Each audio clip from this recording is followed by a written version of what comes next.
Dragan, Part 2.5. Do you think, Dragan asks, it's worse to be wounded or killed? He's not sure why he asks Amina this question. It almost seems frivolous, like asking if there's a better way, better to be boiled alive using water or cooking oil. He leans against the boxcar and she faces him, her back to the street. Every so often she shifts her weight from one to the other, as though she can't find a comfortable way to stand. I think, she says, her eyes moving towards the intersection, it's better to be wounded. This is foreshadowing. At least that way you have a chance to live. But it's not much of a chance, she says, wondering why. What possible point could be there to this conversation? But the words keep coming out of him, and he can't seem to stop. It's like picking a scab. What do you mean, a chance is a chance? Well, there's not a whole lot the hospitals can do for you. They're low on supplies, low on people. He doesn't know for sure if either of these things are true, but it seems likely. I think they're fairly well equipped. It seems a lot of people are wounded and don't die. He can see that his criticism bothers her, even though as though she doesn't want him to be right. Her neck has got red and she's moved away from him ever so slightly. If they're so well equipped, then why are you risking your life to deliver medicine that's almost a decade old? He scored a direct hit. She steps back, takes her hands out of her pockets, and raises them to her chest. For an instant, Dragan wonders if she's about to strike him. He wouldn't mind if she did. You know he deserves it. I'm sorry, he says. I don't know why I said that. She doesn't move. She stares hard at him without blinking. He doesn't know what she's looking for. He tries to appear contrite, tells himself not to say anything, to be quiet. Nothing he can say is going to fix this. Yet he feels his mouth moving, and words are coming out of him. I don't understand how you're not scared. I don't understand how the idea of not being shot or blown apart doesn't scare you. She breathes out, lets her hands drop to her side. There is a man playing the cello in the street, she says, near the market, where the people were killed, lining up for bread. Dragan had heard about the massacre when it had happened. It wasn't far from his sister's house. If he didn't bring bread home every day that he worked, it's possible she would have been in that line. But he hasn't thought about it since. Well, it was one of the worst individual incidents. It wasn't much more than the overall death toll each day. Every day at 4 o'clock, she turns to him as she says this, as if there's something he doesn't understand. Every day, he sits there and plays. People go to listen. Some leave flowers. I've been several times. Sometimes I listen all the way through, and sometimes I leave after only a few minutes. Dragan nods. He's heard of the cellist in passing, and has never given much thought, and he has never been to see him. He's unsure why Amina is telling him all this, but he won't interrupt her. He will let her speak until she's finished. I don't know the piece he plays, what its name is. It's a sad tune, but it doesn't make me sad. So this is a really important part, right? It is a really sad tune, but it doesn't actually make them sad. It's something about it that's comforting for them. She's looking right at him, not looking away, and he's a little uncomfortable. Why do you suppose he's there? Is he playing for the people who died? Or is he playing for the people who haven't? What does he hope to accomplish? Dragan realizes that this isn't a rhetorical question. She expects an answer. He doesn't have one.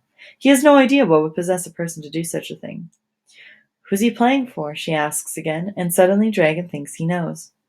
Maybe he's playing for himself, he says. Maybe it's all he knows how to do, and he's not doing it to make something happen. And he thinks this is true. What the cellist wants isn't a change or to set things right, but to stop things from getting worse. Because, as the optimist in Amina's mother's joke said, it can always get worse.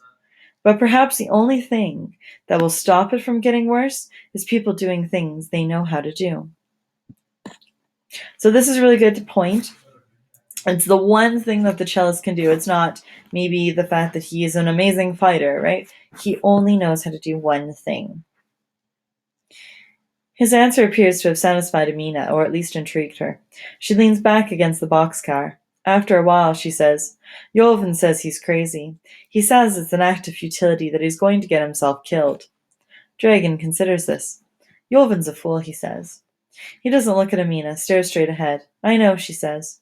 I used to sort of like that about him. He risks a glance at her, and she sees that she isn't smiling.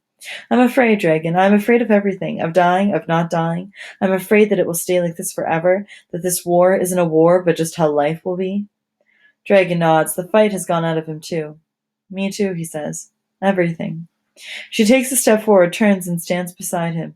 So far, no one has been brave enough to try crossing again, but it looks as if someone will soon make a move, and everyone seems to be waiting to see what will happen. Dragan looks up at the sky and watches a large gray cloud. It appears that the cloud is moving slowly. He wonders if this is the case or if it's a matter of perspective, if the cloud is in fact moving as fast as a bird can fly or a car can drive. He doesn't think so, but there's no way to tell, and the fact that there's no way to tell comforts him. He looks back to the street, making it a point not to look skyward again until he's sure that the cloud is gone. A man wearing a yellow jacket decides it's safe enough to cross. He darts forward, keeping his head low, and zigzags his way safely to the other side. This seems to bring a measure of relief to the people waiting, and a few more work up the nerve to move. They make it to the other side without anything happening. Gradually, the backlog of people who had been lingering disappears, until there's no one left in the shelter of the boxcar who was there the last time the sniper fired, except for Dragan and Amina. A woman has a friend come to visit, Amina says, her voice quick and light. The friend comes in, and the woman asks if she would like a coffee. No, the friend says. Thanks, I'm fine. The woman says, great. Now I can take a shower. Dragan laughs, even though he's heard the joke before. There are half a dozen variations on it, but in each one the woman manages to do something large with an absurdly small amount of water. It's not far from the truth. Dragan is now able to wash his whole body with half a liter of water. A quarter to wash, a quarter to rinse. It's not the same, but it works. It's a treat if the water's warm. In a few weeks, his son Davor will turn 19. If he were still here, he would have become involved in the fighting, either voluntarily or as a conscript. That means forced. Dragan can remember the day his son was born. In the early hours of the morning, the sun was not yet up. They had been at the hospital for a day and a half. His wife was in labor for nearly 36 hours, and the worried faces of the doctors and nurses had terrified him. And then his son was pulled free of his wife's body and declared healthy. His small cry emerging from a bundle of blankets sounded to Dragan like music. Afterwards, he had an overwhelming feeling of benevolence, not just for his son, but for the world around him, wishing it were everything it wasn't, wondering what he could do to make things better. But the feeling faded, and then it was gone entirely, like it had never happened.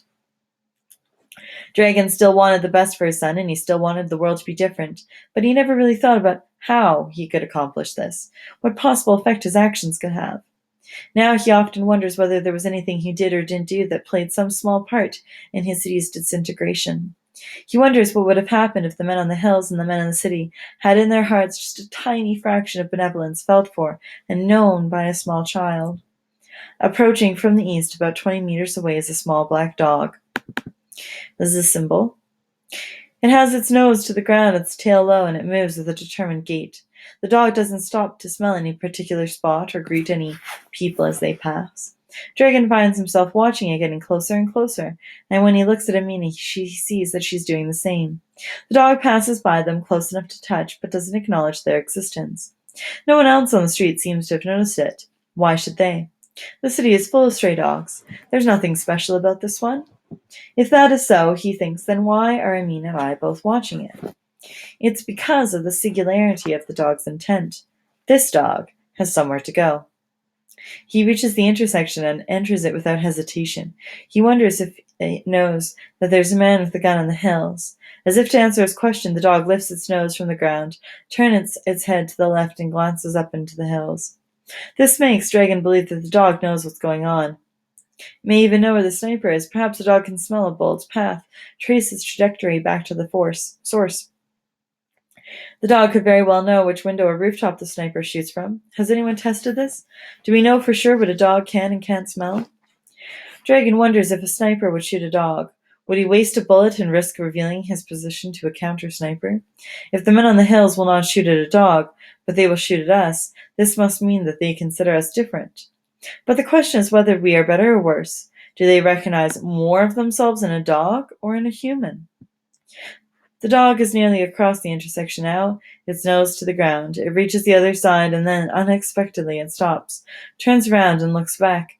It stares at the street for a few seconds, at what Dragan can't tell, and then continues on until it's out of sight. Where do you suppose that dog was off to? Amina asks him.